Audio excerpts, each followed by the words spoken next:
जुलाई 9 तारिख अर्थात आसंता काली भारत बंदर डाकरा देइछि मिलित ट्रेड यूनियन।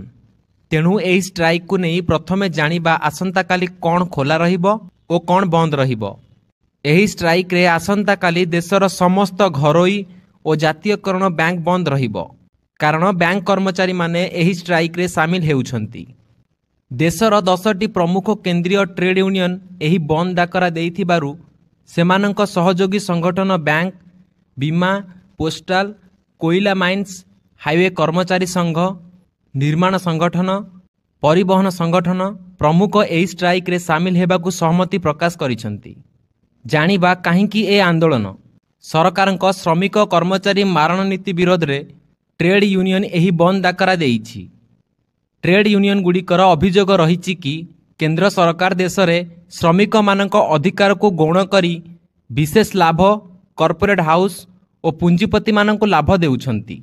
विशेषकर केंद्र सरकार आनिथिबा 4टी श्रमिक विरोधी श्रम कोड को बातिल करने संगठन दाबी करिछि। केवल श्रमिक और कर्मचारी नुहंती, एही स्ट्राइक रे कृषक और श्रमिक माने मध्य सामिल हेबे।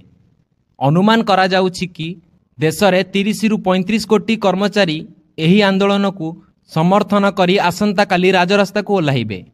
केउ केउ सेक्टर प्रभावित हेबो।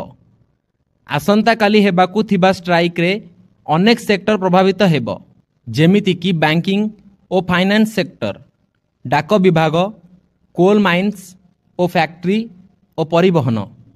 एपर्यंत मिलिथिबा सूचना मुताबक स्कूल, कॉलेज, सरकारी ऑफिस, बस, रेल सेवा, विमान सेवा, बाजार, मेडिकल भली जरूरी सेवा खोला रही पारे। एही भली खबर अपडेट पई आम सह जोड़ी होई रुहंतु। धन्यवाद।